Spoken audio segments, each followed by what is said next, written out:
सच्चा साधु। एक प्रसंग है मित्रों। एक साधु को एक नाविक रोज इस पार से उस पार नदी के उस पार ले जाता था। बदले में वो कुछ नहीं लेता था। वैसे भी साधु के पास पैसा कहां होता था। नाविक सरल था, पढ़ा लिखा तो था नहीं, पर समझ की कमी नहीं थी। साधु रास्ते में ज्ञान की बात करते, कभी भगवान की सर्वव्यापकता और कभी अर्थ सहित श्रीमद् भगवत गीता का श्लोक सुनाते। नाविक मछुआरा बड़े ध्यान से सुनता और बाबा की बात हृदय में बिठा लेता।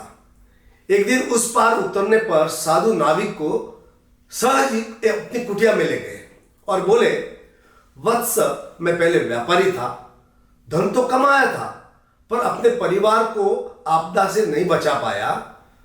अब ये धन मेरे लिए किसी काम का नहीं है। तुम ले लो, तुम्हारा जीवन संवर जाएगा, तेरे परिवार का भी भला हो जाएगा। नाविक बोला, नहीं बाबा जी, मैं ये धन नहीं ले सकता।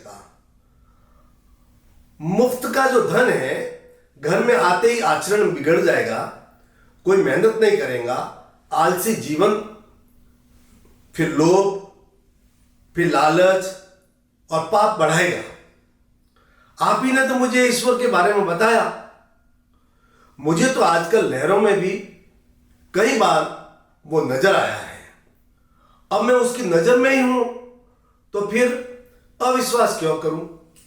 मैं अपना काम करूं और शेष उसी पर छोड़ दूं। अब मित्रों, प्रसंग तो समाप्त हो गया, पर एक सवाल छोड़ गया। इन दोनों पात्रों में से साधु कौन था? एक वो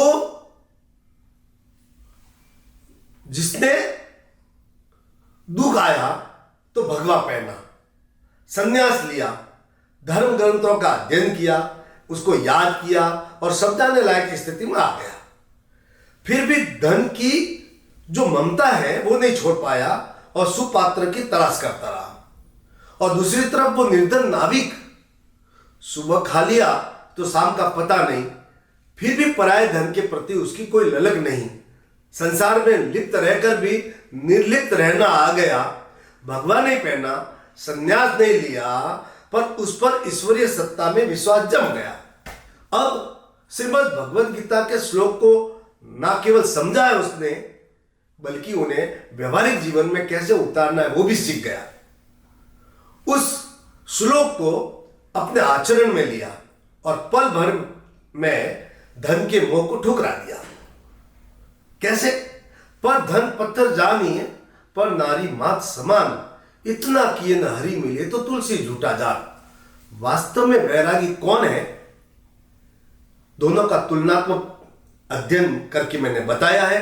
आप विचार कीजिए कि वास्तव में वैरागी कौन, वास्तव में संत कौन। रामकृष्ण हरि। धन्यवाद।